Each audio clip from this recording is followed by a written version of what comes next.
Assalamualaikum warahmatullahi wabarakatuh. Magandang hapon Pilipinas, magandang hapon Bangsamoro. Ito ang Ulat Bangsamoro, maghahatid sa inyo ng mga impormasyon at kaganapan patungkol sa Bangsamoro Parliament. Narito ang balitang parlamento sa linggong ito. Sinimulan na ng Committee on Accounts ang deliberasyon para sa iminumungkahing budget ng Bangsamoro Parliament para sa fiscal year ng 2024. Bilang parte ng hakbang na ito, nagbigay daan ang Committee on Accounts sa mga heads ng iba't ibang department at service ng BTA Organic Offices upang ipresenta ang kanilang naging financial performance para sa kasalukuyang taon at kanilang proposed budget para sa susunod na taon. Sa pamamagitan ng ganitong proseso, layunin ng komite na suriin at masiguro ang tamang alokasyon ng pondo para sa pangangailangan ng Bangsamoro Parliament. Hindi lamang ito isang simpleng budgetary exercise, ito rin ay pagkakataon para sa transparency at accountability. Sa ibang balita naman, sunod-sunod na pagpupulong ang isinagawa ng BTA committees upang tugunan ng iba't ibang issue at alalahanin ng rehiyon.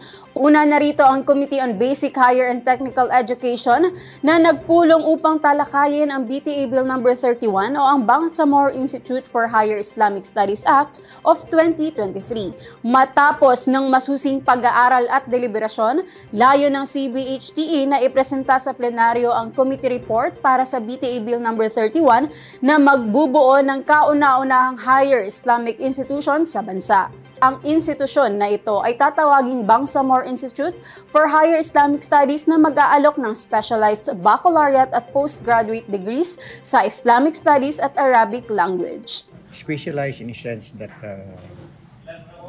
while inuuna po natin ang offering of Islamic and Arabic Studies, open po ito sa other courses i-offer natin.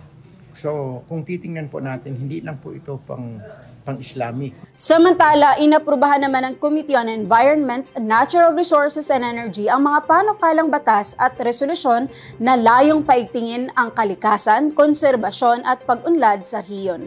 Ito ay bahagi ng pagsusumikap na mapanatili ang kalikasan at mapanumbalik ang mga natural na yaman ng Bangsamoro. Patuloy din ang suporta ng Committee on Indigenous Peoples Affairs para sa pagpasa ng resolusyong humihimok sa gobyerno ng Bangsamoro na gumawa ng nagkakaisang pagsisikap na tulungan at iangat ang mga apektadong IPs matapos ang bagyong Paeng. At yan ang mga balitang parlamento para sa linggong ito. Para sa patuloy na updates ng BTA, maaari niyong i-like at i-follow ang ating official social media accounts at BTA Parliament at bisitahin ang ating website at parliament.bangsamoro.gov.ph. Sa ngalan ni Speaker Attorney Pangalian Balindong at ni Secretary General Professor Robbie Angcal, ako ang inyong lingkod, Sheila de la Cruz Malik mula sa Public Information, Publication and Media Relations Division sa ilalim ng Legislative Technical Affairs and Information Service.